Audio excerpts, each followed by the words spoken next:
حروف کی جو شکل کسی زبان کی تحریر کے لیے اختیار کی جاتی ہے اسے اس زبان کا رسم الخط کہتے ہیں۔ اس وقت دنیا میں 4 بڑے اور مقبول رسم الخط رائج ہیں جن میں دنیا کی بیشتر زبانیں لکھی جاتی ہیں، جن میں سب سے پہلے رومن یا لاطینی رسم الخط۔ اس رسم الخط میں انگریزی، فرینچ، جرمن، اٹالین اور یورپ کی دیگر کئی زبانیں لکھی جاتی ہیں۔ دوسرا رسم الخط یونانی رسم الخط ہے۔ اس میں یونانی، روسی، بلغاری اور چند دوسری زبانیں لکھی جاتی ہیں۔ تیسرا رسم الخط دیوناگری رسم الخط ہے۔ اس میں ہندی، بنگالی اور ہندوستان کی دیگر کئی زبانیں لکھی جاتی ہے۔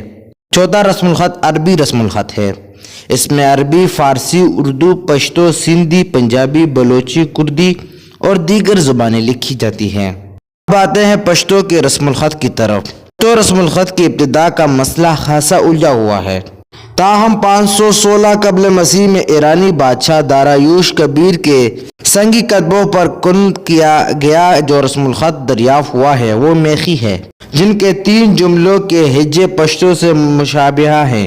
اس لیے بعض ماہرین کا کہنا ہے کہ پشتو اپنے آغاز میں میخی، پھر خروشتی اور اس کے بعد یونانی، برہمی، دیوناگری اور اوسطائی رسم الخط میں لکھی جاتی تھی، لیکن یہ سب باتیں روایات اور قیاس آرائیوں پر مبنی ہے۔ ظہور اسلام کے بعد عربی رسم الخط نے ان سب کو ختم کر دیا۔ بہادر شاہ ظفر کاکا خیل ظفر اللغات کے دیباچے میں لکھتے ہیں، پشتو کے رسم الخط یعنی خط نث نے سلطان محمود غزنوی کے زمانے میں رواج پایا۔ سلطان کے وزیر احمد بن حسن میمندی کی ہدایت پر قاضی سیف اللہ نے عربی رسم الخط کی طرز پر پشتو زبان کے لیے یہی رسم الخط اختیار کیا، جو معمولی کمی و پیشی کے ساتھ جاری رہا۔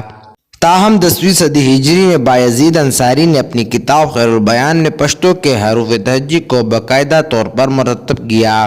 گویا بایزید انصاری کے دور تک پشتو کی مخصوص آوازوں کے لیے علامات موجود نہیں تھی، اور وہ پہلی شخصیت ہے جو ان مخصوص آوازوں سے آگاہی رکھتے تھے۔ انہوں نے خیر البیان میں پہلی بار اس کے لیے مخصوص علامات وضع کی۔ عربی اور فارسی حروف تہجی میں حروف کے درمیان فرق نقطوں کے ذریعے واضح کیا جاتا ہے۔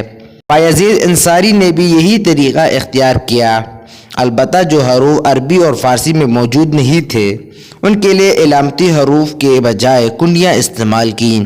یہ ان کی غیر معمولی ذہانت کا نتیجہ ہے کہ انہوں نے پشتو کے تمام لہجوں کی آوازوں کو پیش نظر رکھا، حالانکہ بعد میں یہ آوازیں اخوند درویزہ اور خوشحال خان خٹک جیسی شخصیات سے بھی نظر انداز ہوئیں۔ خیر البیان کے کافی عرصے بعد اخوند درویزہ نے 1012 ہجری اور 1021 ہجری کے درمیان مغز الاسلام لکھی۔ موصوف نے بایزید انصاری کی وضع کردہ حروف تہجی کی علامات میں کچھ ترامیم کی۔ اخوند درویزہ کے بعد خوشحال خان خٹک نے اس میں مزید ترامیم کی اور تقریباً ایک نیا رسم الخط ایجاد کیا۔ اس رسم الخط کی شکل ان کی نثری تصنیف دستار نامہ کے ایک خطی نسخے میں نظر آتی ہے۔ خوشحال خان خٹک کا وضع کردہ رسم الخط ان کے خاندان تک ہی محدود رہا۔ اس کی بنیادی وجہ یہ ہے کہ اس زمانے میں مخزن الاسلام ایک درسی کتاب کے طور پر پڑھائی جاتی تھی، اس لیے مخزن الاسلام کی وضع کردہ رسم الخط نے مقبولیت حاصل کی اور مختصر عرصے میں اپنی جڑیں مضبوط کی، حتیٰ کہ یہ رسم الخط دور جدید تک معمولی رد و بدل کے ساتھ جاری رہا۔ تاہم 19ویں صدی میں مستشرقین نے اپنی ضرورت کے تحت اس میں بعض ترامیم کی۔ بعد ازاں 20ویں صدی میں بعض لسانی ضرورتوں کے پیش نظر پشتو زبان کے ماہرین اور علماء نے اس میں مزید ترامیم کی ضرورت محسوس کی۔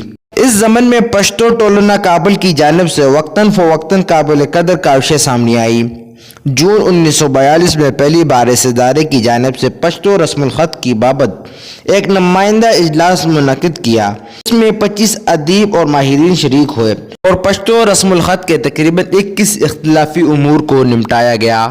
اس کے بعد پشتو ٹولنا کی ایما پر 2 مزید نمائندہ اجلاس بلائے گئے، جو بالترتیب 30 اگست 1948 اور 27 اگست 1958 کو انعقاد پذیر ہوئے۔